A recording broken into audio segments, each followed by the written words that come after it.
What's happening, everybody? Welcome back to WD4D Games. As always, I'm your man, Dez. It's your boy, W. Let's get it rolling. So, sorry a little bit about the hiatus, man. We've had a lot of life happen. Your boy over here got married. Hey, check it out. Congrats to him. Yeah. Now a married man. Just totally different ball game. But does it feel different? Yeah, really? It definitely feels different. Really? There's a lot of stuff I can go into, but I guess like her being there every day is kind of new, kind of interesting. You never had that. You never lived with just you and another woman, right? Not live with. Like, there was a girl I dated in college who, like, we basically lived together, but not like. It wasn't on this level. No, not on the same kind of level. But yeah. So big changes, but yeah, we're back, and hopefully get this thing going again, back and better than ever. You know what I'm saying? You'll be seeing a lot more of the red couch. You know what I mean? So podcast on the red couch. Podcast on the red couch. So yeah, man. So y'all been watching us play. We've been playing Layers of Fear too. The hour that we got to do. The hour, yeah. I think the time that we got to do it. Through. So what do you think, man? So far, Layers of Fear. How do you feel? Second, you played the first one. I didn't play the first one. Oh yeah, I was really wrong about the first one, by the way, because. God, Kara explained it again. My fiance explained it again. Yeah. And I was basically totally wrong. But go check it out. Just Google it. It's on Wikipedia or something like that. Yeah, I have read the synopsis. But it's the same concept though. It's still a walkthrough and jump scares and all that bullshit. But yeah, I don't know. It's weird, man. Yeah, it's fucking weird. And it's just scary and god damn it. And I don't really understand much yet. It feels like maybe like I don't want to do the typical like horror thing. Right. Maybe we're dead already and kind of reliving a life, or trying to. I mean, obviously we're trying to figure out who we are, why we're on the boat, and who the hell this dude is like talking to us. And that's right, we're on a boat. I'm like, I forgot. I was like, yeah, where we at? Big homeboy chasing us. And shit. Yo, that is low key. That is low key the worst. That is low key the worst. We barely got past that part, but. Oh, hey, White Claw, sponsor us. Yeah. I just had a little left-hand milk stout. It's too far, so I'm not going to grab it. Colorado, man. What's up, man? We're here in Colorado, so what's up? Left hand. Just saying. Yeah.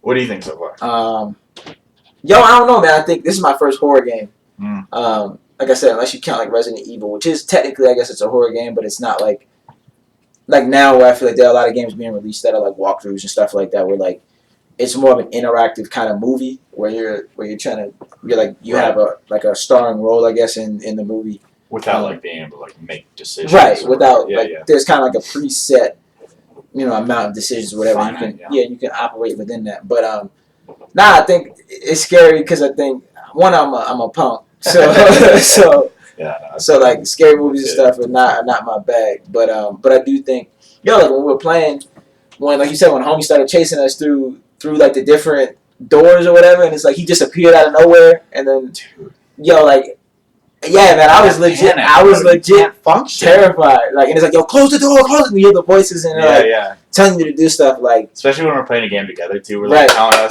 Like, yo, just run. Yeah, it's so bad. And so, but yeah, I think that's the thing I like the most about it, is I do feel like it kind of captures your attention enough to make you feel like you're a part of the world and what's going on. And I think in a similar sense, I guess if you were the main character, right, like you don't really have any idea what's going on. Right. Like similar, like if you've seen like the Saw movies or whatever, like a lot of those people had to piece together like what was happening. Like, okay, like I've been captured because of this thing that I did to this person on this day. Right. And my guess is I could be wrong. I'm just talking, but I could be wrong. But my feeling is like, as you play the game, you'll figure out that there was something that you did to kind of put you back in this situation or whatever. Yeah, I get that vibe too. Yeah.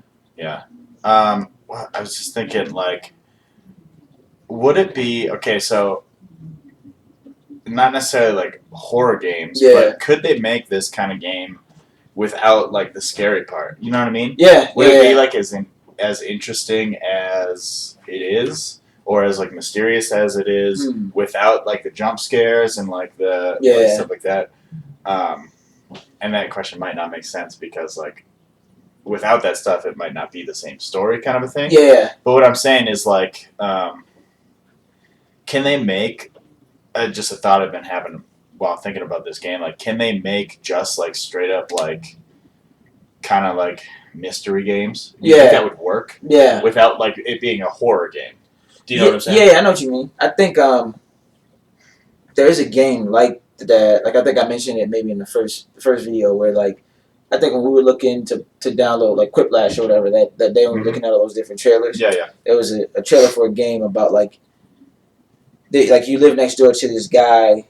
Like he's like your neighbor. I forget the name of the game. And basically like he ended up like killing his family or whatever. Yeah. And so like you move in next door and you're like doing stuff with the neighbor, but then like you start like sneaking around his house or whatever, and then like you're trying to figure out like what happened in the house, like what is he hiding, and why is he the way he is before. Whatever that was. And so I think they are doing that a little bit, like with the mystery games and stuff. But I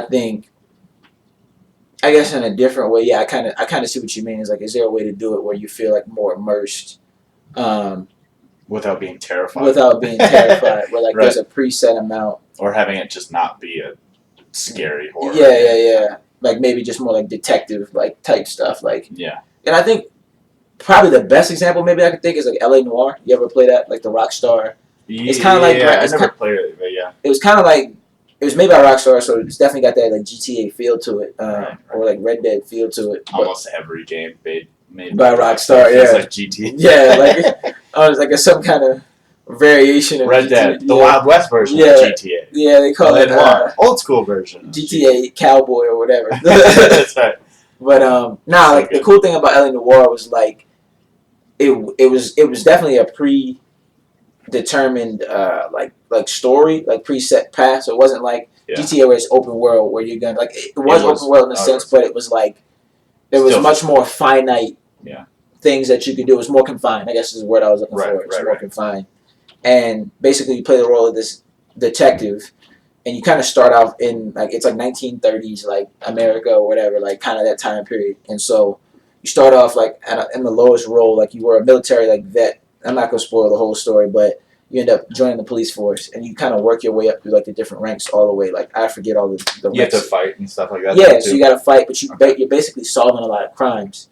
And so, but you do have to like look for clues, and like you go to somebody's house and like dust for fingerprints, and then you have to do like interrogations where like you sit in the interrogation room, and the suspect that you caught on the last mission is there, and you got to like kind of pick and choose the questions you ask to kind of piece the story together. Right. And that was one of the reasons I really like LA Noire, is because it felt like it was GTA, but it was like it was different. It was like it was different enough, similar to I think Red Dead, where like it really captures like the old West and all that kind of stuff. Like it felt like it captured the spirit of like the time period, but also like there was a lot of detective like mystery elements into it, but it wasn't like this where like it wasn't like horror, like something's jumping out at you or whatever. Like that's crazy.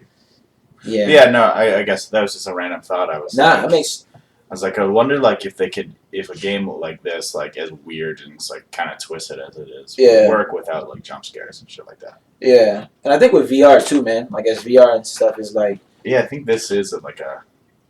You could probably get this game on VR, which fuck that. Like my boy was telling me he played. I think they remastered one of the Resident Evils, but I think they have it for like. Biohazard. Like I think 7. Yeah, they have it for VR. Oh. And he was like, "Yo, like." He was terrified because like you got to duck and stuff, and the zombies. I had a dream about zombies last night. Actually, like it was terrible. I was like 0 from Mega Man, and then like, but I could only be 0 for a certain time period, and then I'd be regular again. And so like I would have to go hide, like until, and so I just let mad people die until I could like go back to being. And then. Blast. Right. I was like hiding in this like closet or whatever. Let's make that a game, bro. Yeah, maybe like where there's a time limit. Like there are, cool, man. I think so. Yeah, I think that's Layers of Fear 2. We're gonna be playing more of that. Hopefully. Unfortunately.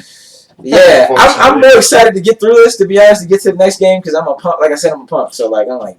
Yeah, I don't know how much more I can take it. It's all good. We'll get through it, bro. We'll hold hands. Yeah, we'll hold hands. And you won't say anything about it. And not at all. It's 2019, folks. That's right. Soon it'll be 2020, man. Yeah. God. Crazy. But I was gonna say, yeah, man. Like, kind of segueing into that, like kind of a thought that's been kind of crossing my mind, especially as like E3 wrapped up recently. I think Gamescom, might have just happened. I know Tokyo Game Show is usually in September. Oh, really? Yeah. Like, I actually been to TGS like years and years ago. Yeah, it was dope. I'm sure it was insane. A lot of long lines, though. I feel like for a lot of the gaming shows, like, you don't get to play as much as you want because there's so many people there, and the demos are so short. Like, so you just go and play demos? So, yeah, like, you can... They do have, like panels you can sit in on or whatever, like little kind of, like... They're not seminars, but, like, it's kind of like when someone talks and they explain, like, what their concept for the game was, why they did what they did, or whatever. Like those little sessions. Right. But a lot of it is like the highlight for most people is getting out on the floor and playing like demos of new stuff or whatever. But it's a little challenging sometimes, especially like the more popular the game is. Like obviously, like it's hard as heck to like get a chance to really like play. Well, yeah, I'm sure the volume of people is insane. Yeah, like especially in Tokyo. Right. Yeah, in Tokyo's there's millions of people live in Tokyo. Like, so it was... I think I played, like... We were there for about, like, 2.5 hours, and I think I played, like, 4 games. But still a cool experience. But kind of with that in mind, like, thinking about the direction games has come. Like, I don't know. I have a lot of feelings about the game industry now, but I kind of want to talk about that a little bit. Like, what do you think about, like, stuff that you like about games in 2019, stuff that you don't like about games in 2019, like, things you think they could do better, change, or whatever? Like, do you have any kind of, like... Unfortunately, Fortnite has taken over the damn world. Yeah, it has. Homeboy is like 16, 17 years old, I think. Yeah. He might be old, 18 or I don't know. Whoever you are, congrats to you. Right. Hey, man, do you think? Of course, if he ever sees this. But, Homeboy's like a teenager winning, listen, $3 million, bro. What? That's crazy. So compare even 2019 to 2009. That amount of money for playing a video game was unheard of. Unheard of. Unthinkable. People who were fighting the UFC, people who were even like just high up business dudes, were not making $3 million a year. They had $3 million a year, bro. Unreal. Sick. I mean, even now, UFC fighters don't even make $3 million. Yeah, especially the ones that are not in like the actual UFC, like the ones that are in some of the other. Like ONE FC, and like Pride, and So I mean, it's crazy to like grow up and see video games come to this pedestal that is competitive. I mean, competitive esports is what it is now. Right. Yeah. I mean, not fully, obviously. There's obviously other genres, but like it has just taken over the community, taken over a big part of the world, honestly, because technology and stuff like that didn't really have, and video games didn't have merit. Right. Yeah. And now they have not only merit but financial surplus. Right. I mean, it's unreal. What do you think about that? Are you more like excited about it? Like, I guess, or are you more like, dang, like that's like. No, absolutely excited. Because there's a gaming purist as well who feel like, man. Listen, if any job that I work doesn't work out and I'm 40 years old, I can play video games if I want to. Yeah. I can invest all my time into getting good at one game. Right. That's popular and there's a demand for, and I could actually do something with it. So now you're like, oh, these lazy kids just playing video games all the time. Homeboy wants $3 million fucking dollars. Are you kidding me? Right. That's a job. That's like. And that's more than your parents are probably making. Oh my 16, God, 17, easy, come on, bro. Easy. Like, and so I think now the societal outlook of all the older generations to the younger about video games is like maybe open their eyes to be like, oh, you can actually do something with this, or like you can make money doing this, and I'm sure that there's a handful of the older generations that think it's the dumbest shit that they've ever seen. Yeah. How you getting paid to play this? But listen, I'll back throw in my day at your face and tell you to shut up. You know what I'm saying? Like, come on. Right. So you worked at the old steel mill, but I sat whatever. Like, it's fucking exciting, man. Yeah. Absolutely. Because I mean, the fact that we can even sit here and talk like this, or talk about this stuff, or make videos, or make content about a whole area of society, like subculture. You know what I mean? it's pretty fucking crazy to think about. It really is, like where it started, technologically speaking, and in the eyes of society or whatever, and now where it's at, like some of these streamers are gods, man. Yeah, and to people who follow games and stuff. It's like, yo, you're right. Like, guys like Ninja, who like, also Fortnite, Dr. Disrespect, Shroud. Shroud, those dudes. The fact that we even know who pro gamers are is crazy. Dude like MK, like Sonic Fox, like dudes like that, like it's really exciting, I think, and I don't know if I'm a huge fan of like the way that competitive sport games took over. Yeah. Because we grew up playing story games and stuff like that, and now like I've met people who don't even like playing story games. Or they'll get Call of Duty and they'll just play multiplayer. Right. Which is fine because I do the same thing. Yeah. But I mean, I don't know. It used to be like online play was okay. So Call of Duty, for example, like all the characters in the multiplayer are like from the story. So you jump in the multiplayer, you don't have any background, and I think that's part of most of the fun is like learning the lore, and playing, like seeing where characters came from and how they developed and blah blah blah. Are they still alive? Actually, like right. Some characters die, but they're still playable online. That's right, and I guess that's maybe a little deep, for what we're talking about. Right. I don't know. I mean, like I said, it's great that people can make money doing it, but it does definitely take away from. I'm sure RPGs are hurting because of competitive esports. Yeah. That's a good point. That's a really good point. I hadn't thought about like how esports maybe is affected. Like, don't get me wrong, WoW's always going to have that. Right. WoW Classic. Sure. Let's go, baby! I'm so excited. Oh, I was about to say, I just saw that. Yeah, WoW. They're taking it back. Great. Okay, Blizzard. Yeah, Blizzard, man. Yeah, Blizzard's made some big jumps too, man. Yeah. With Overwatch has been the biggest thing, man. Yeah. And like it was StarCraft for a while too, I believe. Like StarCraft 2 was huge. I think Dan said he played a lot of StarCraft actually. Back in the day. Dang, man. But yeah, no, it's definitely cool to see the evolution of what's happening and the fact that it's a profitable thing. Nobody ever thought it would be that way. Just like the cannabis industry. Yeah, same kind of deal. Yeah. It's nuts to think about. I don't know why I thought of that, by the way.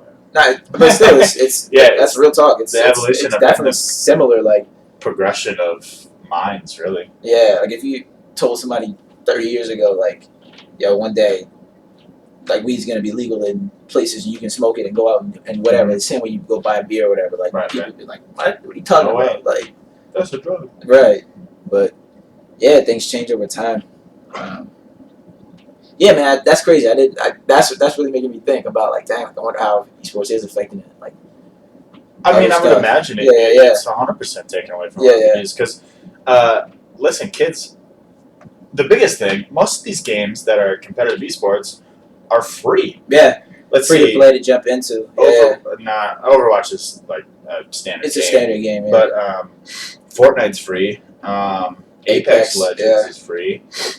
PUBG's costs money. It does cost money. Yeah, like $30. Okay, word. But still, but also they're like really affordable. There's another one that's free that's big too. Heroes of the Storm. Oh yeah, HOTS. A lot of people play HOTS. Yeah, man. I think StarCraft 2 is free now too. But a handful of these games are free and like Warframe's also I think free. Warframe's free. I don't know how big that is, but it's got like a cult. Yeah.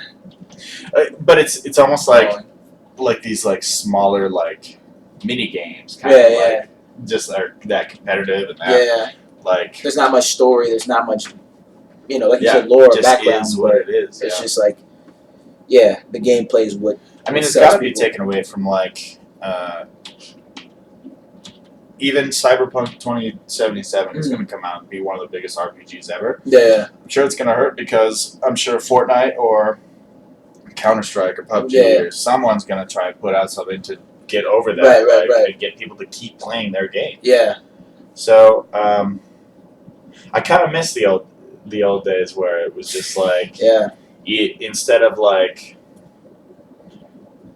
we're going to grind on Fortnite for 12 hours on a weekend, right, and maybe get a handful of wins and blah blah blah. There's still no progression there. Whereas like you go home and like play your individual games, like back in like middle school, or right, and you talk about the story and like where everything comes all the from aspects and like and I think it's dope. I think I do miss that. I think it's interesting. I think I was talking to somebody yesterday about like games and stuff and how stuff has changed, which kind of sparked that even the idea or whatever.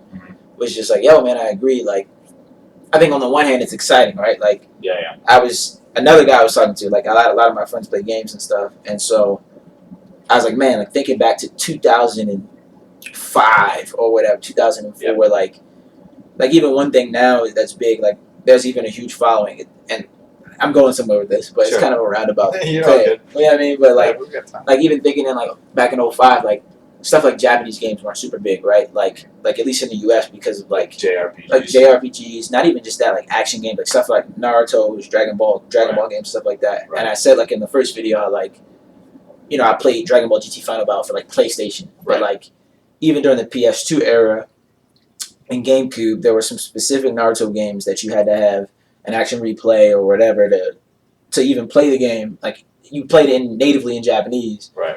And thinking about how now for like PS4 or even PS3, like when the Naruto games came out for like the 3D Naruto games, Ultimate Ninja Storm, Ultimate Ninja Storm 2 and stuff like that like people kind of started to stream those and kind of get big off of that kind of stuff. When it's like, I was telling my boy the other day, like, yo, remember back when we were playing Naruto Clash of Ninja 4 and Japanese Gexto Ninja Tyson 4 in the basement, and if we'd have been streaming those, there was probably like one or two YouTubers at the time on all of YouTube.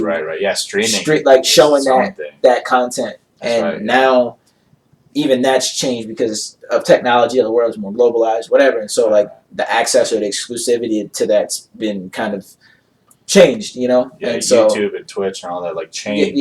Literally changed the landscape of that. And thinking about how even back then we were playing Melee, we weren't probably at the level of like Mewtwo King or some of these cats that play professionally or whatever, but we would have matches every single night, like run tournaments, have people come through or whatever.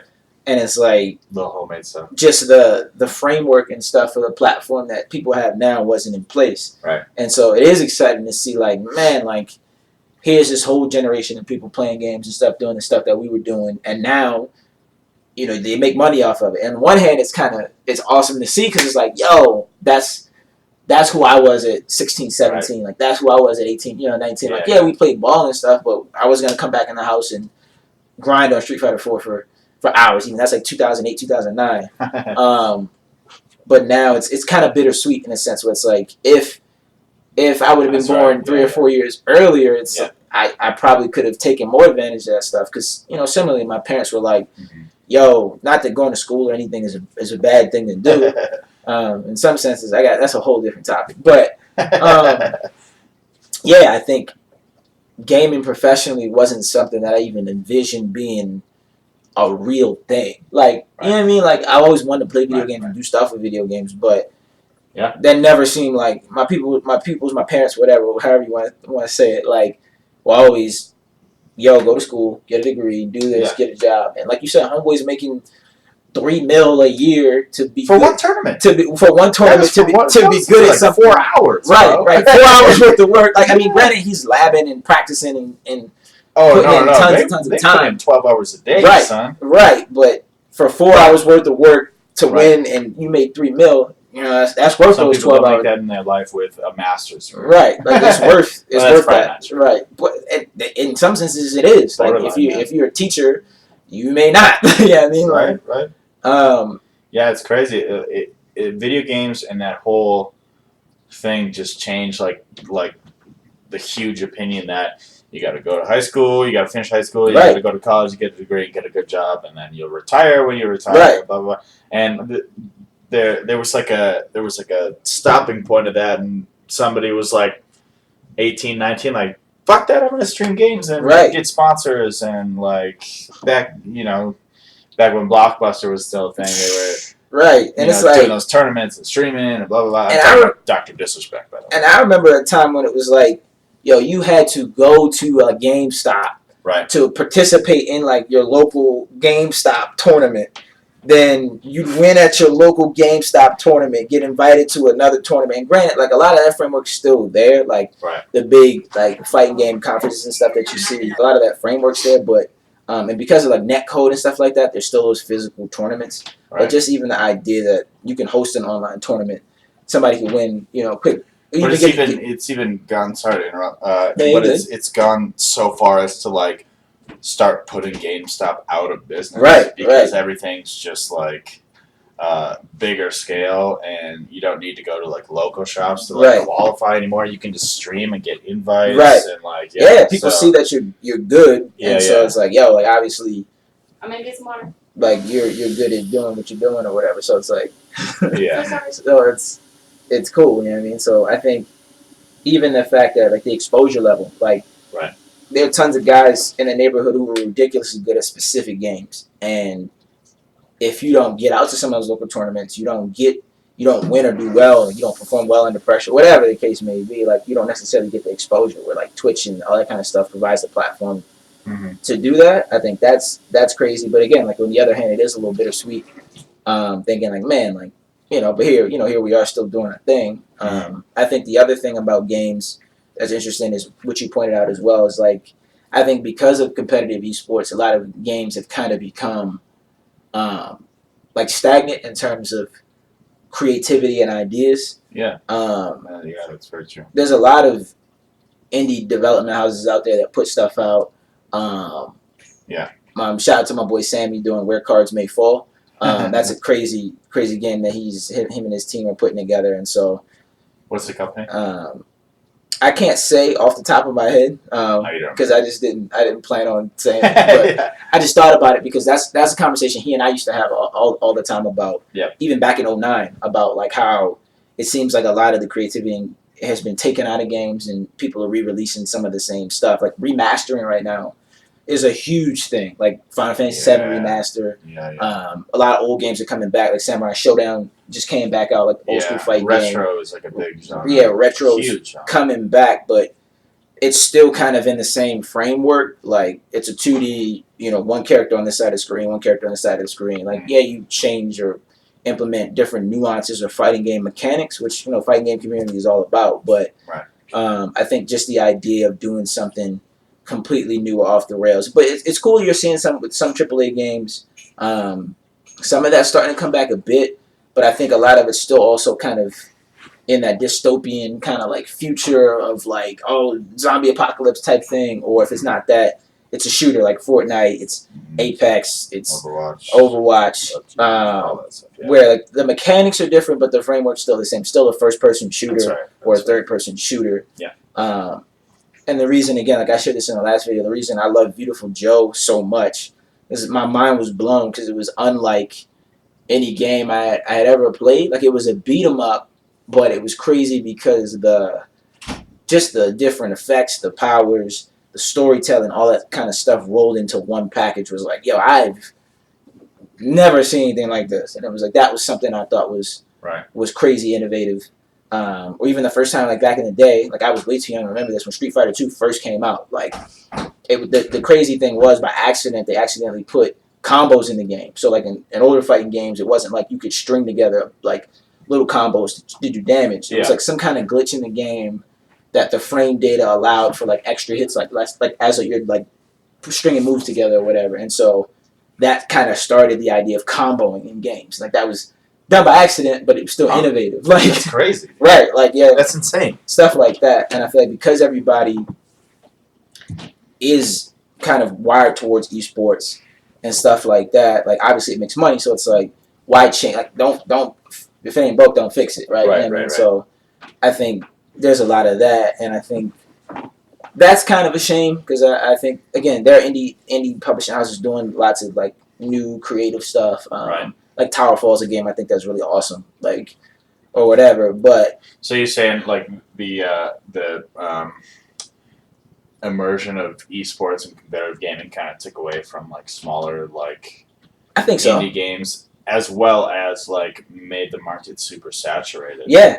For like being creative with that style of game. Right. Yeah, right. For sure, I agree 100%. I think it's kind of done two things. Like, it's done that, but I think the response to even that has now been some of these other smaller indie game houses like, yo, we are gonna make a game that's super creative, because there are people who feel like, yo, I'm tired of anytime like if you hop on Twitch, right, most popular games you're gonna see are all like those, it's mostly Fortnite. Mostly like Fortnite, stuff like PUBG, like once a new game, a AAA game comes out, you may see, some people streaming it and playing it like when it first comes out, but once it's been streamed, it's kind of done. And I get, that's done by design with games like Fortnite and stuff like that, because there is no story or anything like that. It's based on the gameplay and how good you can get at racking up kills or building a certain way so that, you get a certain status or whatever. But I don't know. I do miss the days of, that random, even big AAA titles being quirky. Like Luigi's Mansion was, when Luigi's Mansion first came out, I was like, yo, this is great. It's a game about, you're basically a Ghostbuster in, Mario's universe, but at the same time, it's like, it's got the Mario charm, but it's also creative in terms of how you battle enemies and things like that. And so it's like, man. Also, bold move having Luigi as the main character. Right, even that. Like, making Luigi the main character of a game. Like, nobody saw it coming. Right. Even thinking about the idea of what Metal Gear Solid is. Like, you're a spy who basically, like, your super spy basically has all these different skills and tactics and espionage, but it's like real deep, and there's all these. Do you know what he based like all those characters and stuff off of? Mm-mm. You ever seen the movie Escape from New York? Nah. Dude, okay, so the main character is Snake Plissken in that movie. It's like God. It's what's his name? Not Val Kilmer. Kind of Batman. In that era of actors. Okay, so I don't know if he based characters off of that movie or like the game came first. Right. Probably not, but yeah, I'm pretty sure Kojima based the characters off of that and like kind of wrote his own thing about it. I could be 100% wrong. Yeah, and I have no way of checking it. I don't know. But I know that in the movie Escape from New York, there's like Snake Plissken. There's I think like Eva is like, oh maybe not. Maybe I'm going too deep into that.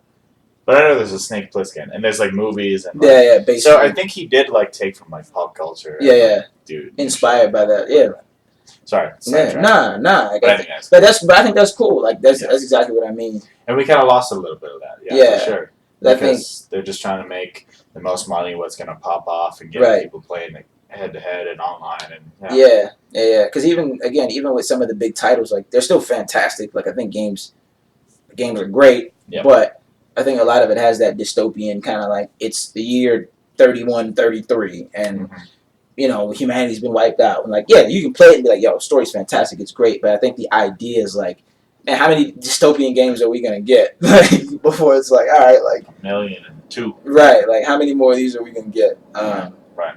And so, I can go on and on about it, but I think that's something about that I miss about games is it seemed like there was more variety and people were big publishing houses, not just smaller ones, were more willing to try risky things. You know what I mean? Yeah, that's for sure. Take a risk and be like, hey, this may not go well, but they also probably had more funding back then. Yeah, because all the funding is in like surefire shit. Yeah. Like Fortnite, Battleground type thing, Battle Royale. Battle Royale took over video games. Oh yeah. And it makes sense. Because it's cool, it's a good concept, and it gets people involved, and like still gives you community. Equally as pissed off and stuff like that. There is still something to be said about those like niche genres, though.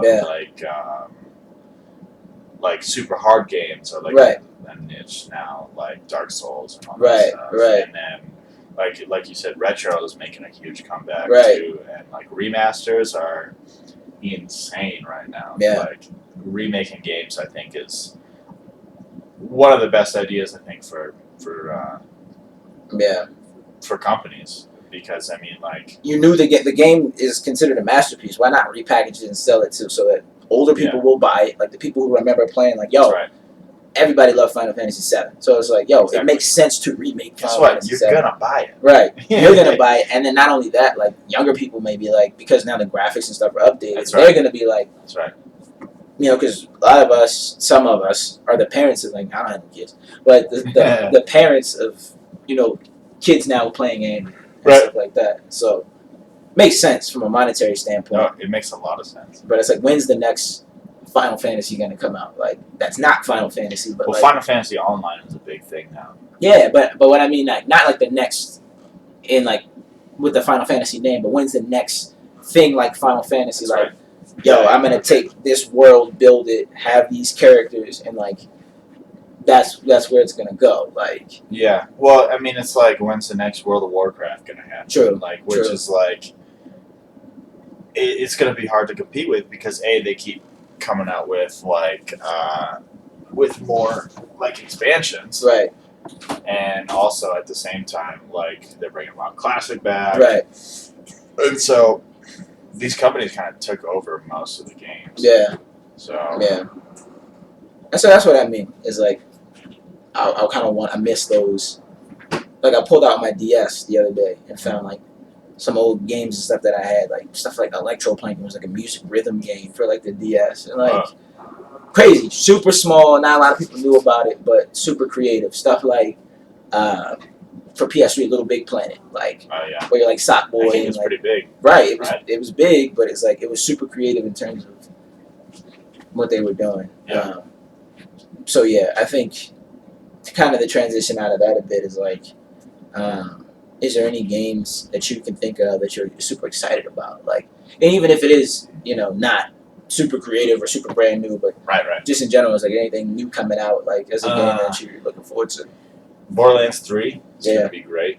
I haven't even beat the second one, but just like, it was like grinding, but like in a super fun way. Yeah. Like, it didn't get repetitive. Like, Gears, like most of the Gears games are great, but it's like, in Call of Duty, like the story's great, but it's just like, go through the level, kill the enemies, cutscene. Go through the level, kill the enemies, cutscene, and then you're repeating it, blah, blah, blah. But Borderlands just, like, kept it interesting, because it's the same thing, but it's also kind of an RPG. Like, you can pick quests, and you can do this, and you can customize your character, and your talent tree, and blah, blah, blah. Yeah. So Borderlands 3 is going to be, I think, a big game. Cyberpunk 2077 is going to be a monster game. It does look. And it looks insane. Keanu Reeves alone. Right, come on, right. You can't go wrong. Right.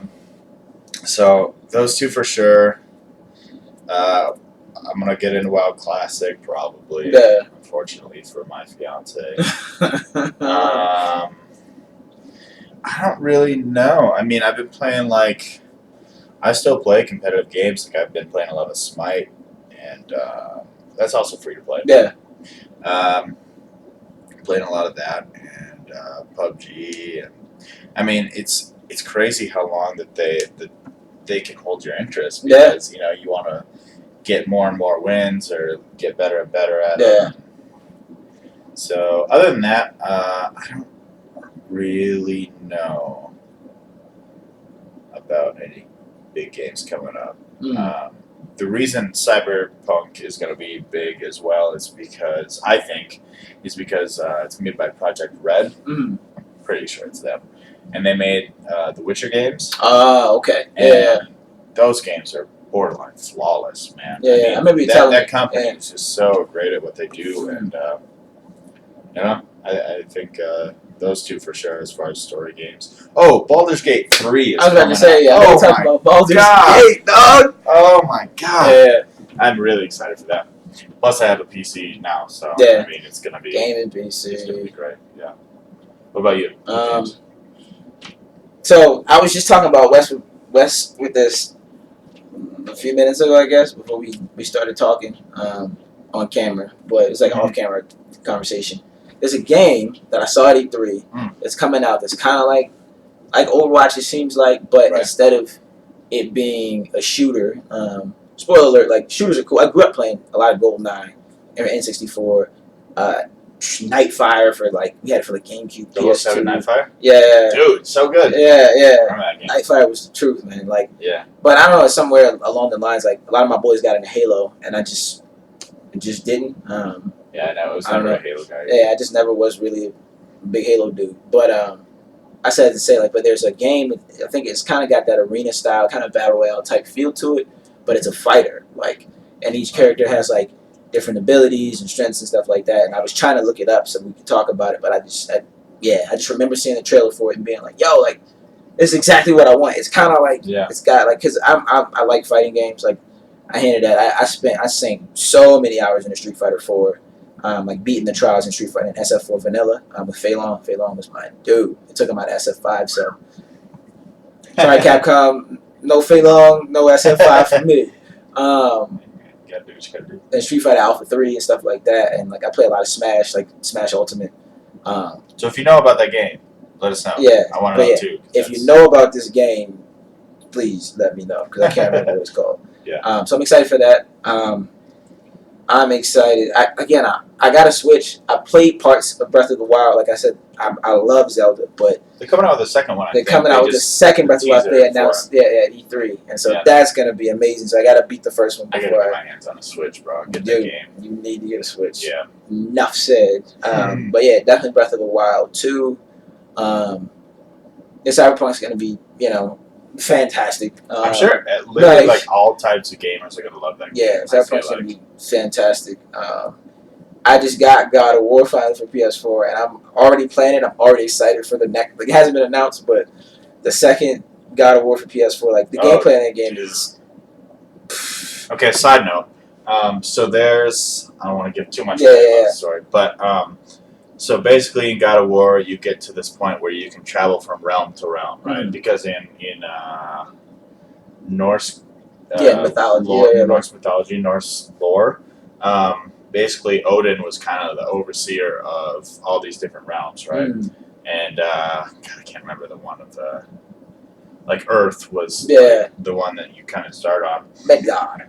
But there's Midgard. Yeah, that's what it is. Okay. So you get to this room where you can travel from realm to realm, and throughout the whole game, there's I think 2, maybe 3, but I'm pretty sure it's 2. Realms that you can't travel to, right? Mm-hmm. Throughout the whole game, you're like, oh, I wonder what I'm gonna learn this, right? So you're going through the game and you get to the end of the game and you still can't go to them. And so I was doing my own research about it and Googling stuff and created the game so everybody thought it was gonna be DLC. Right? The creator of the game, the director, didn't want to put DLC in the game for some reason. I don't know why. Maybe he just he was on the side of the people and didn't want to spend more money or whatever. But gladly, I would have dropped another $60 on it. That game is as I've played it so far, it's nuts.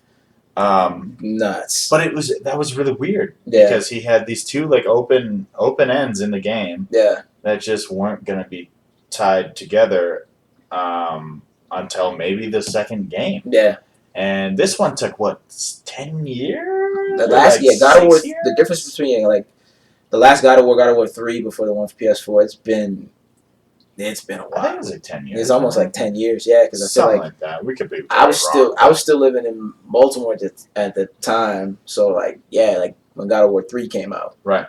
So, and God of War 3 came out on PS2, right? Yeah, so and it was hot. Yeah, that was hot. Yeah. Your PS2, Yeah. So I don't know. It's crazy. But that's another thing. DLC kind of took over. That's another especially story thing, and I think again another side note. I think the difference between DLC and that kind of I think DLC in the past was cool because it was a continuation, a new story of a game that had not been. The creators decided all right, we're gonna add some more, expand whatever during the product cycle.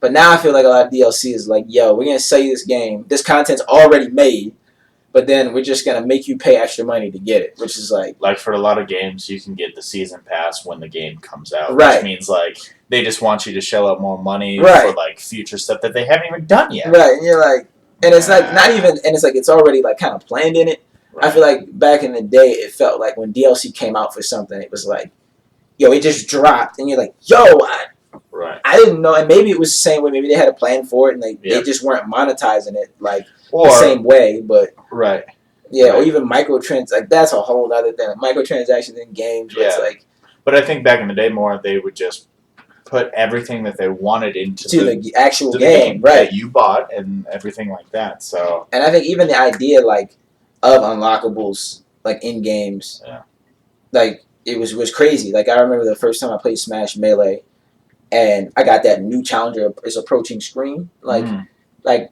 for like a hidden character or whatever. And it's like because the internet wasn't what the internet is now.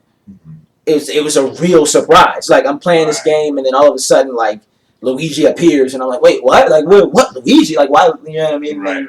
Yeah. And then it's arbitrary because you don't necessarily know. So like you play 200 more matches, and then some other character is released. Yeah, the internet's taken away from the genuine kind of surprises and like because like even if like there is DLC coming out, you can probably find out what it's going to be or who these hidden characters are.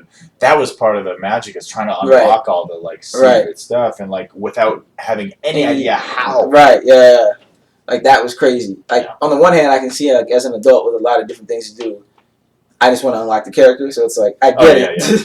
But when I was younger, look at the cheat code. Right. You look at yeah. Or the fact when back in the day on Sega, when I found out that you could put a cheat code in to get Supersonic for like Sonic 2, and like you just go to sound test. And that was like the first cheat code I think, other than maybe the blood code for Mortal Kombat 1 for Sega Genesis. It was like really? ABACABB and Scorpion be like, get over here. Of course you remember that. Yeah, dog. Yeah. The blood code, dog. But that was kind of a long side note, but that's also something else. But I think another game I'm excited. I'm a Dragon Ball fan, so I'm a sucker. So Project Kakarot's coming out. That's right. Yeah, I did just see that. It looks good. I'm one of those dudes that people might hate me for this, but like Dragon Ball FighterZ, right? Like made by Arc System Works. People who made Blaze Blue, bless you. Great fighting game in the sense of, the technicality, the different combos and stuff that you can do or whatever. It's kind of like Marvel versus Capcom-esque with Dragon Ball Z characters, and then if you play Blaze Blue, that's a whole different, universe of characters and stuff. But to be real, like, it's not like an RPG? Nah. And some of my favorite Dragon Ball games, and there are people out here who feel this way, the Tenkaichi games, like Dragon Ball Tenkaichi and stuff, where it's more 3D based. Right. And granted, I think a lot of games have missed the mark maybe in terms of Dragon Ball in like the 3D space because it's like a one button thing, and sometimes it's, a lot of people feel like that's not competitive, and so like people who are interested in, like if it's a fighting game and there's no competitive gamers behind it, it's like the game is gonna die out pretty quickly because the fighting game community is pretty tight knit or whatever. But people are also all over the place in the fighting game community, and I feel like to me Dragon Ball feels more so like that, which is why like I played bits of FighterZ. I think it's a great game, but in terms of what I would look for as a Dragon Ball fan of just like the idea when I see Dragon Ball and envision Dragon Ball like on a modern console because it's still kind of it's like 2.5D FighterZ is where it's like their perspective shifts and stuff like that happen and the speed of the game feels cool, but I don't know, there was something about those Tenkaichi games early on. It's like you're in the full 3D space, you punch a guy through a mountain, like you see him fly across the screen, and you're like, yo, like I just kicked this dude. And then the arena kind of shifts. Right, and like follow, like it's just like there was something that felt uniquely Dragon Ball. Could they have tightened up the controls and made it? There was some nuance to it, and I think my boy and I were talking about it the other day, like a little bit of a guessing game about what techniques and stuff you were gonna pull out, but there wasn't a lot of depth, I guess, and so Project Kakarot seems more like it's a story-based game, but it's like open world, but the graphics look amazing. I don't know. I saw a few videos, and I'm still not. I'm like, I don't know how I feel just yet. You're not sold yet. Not sold yet, but I'm sure it'll be good. I'm excited about it because I'm a Dragon Ball fan. So yeah, I mean, so we'll see. I guess anything else that I can think of off the top of my head in terms of games I'm excited about. So I didn't watch a lot of the Gamescom trailers. I'm sure that there'll be a lot of stuff revealed at Tokyo Game Show. Yeah.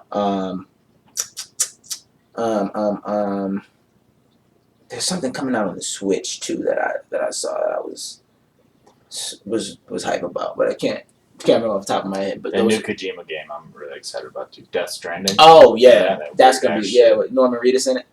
Yeah, that's gonna be super good. Suspenseful. I don't know if I can. Yo, that's what I'm saying. It looks good, but that's like Kojima games. Like the stress level, like, and it's like you're like transitioning between like two different worlds or whatever. Like, yo, he's always making weird shit, doing it really well. Honestly.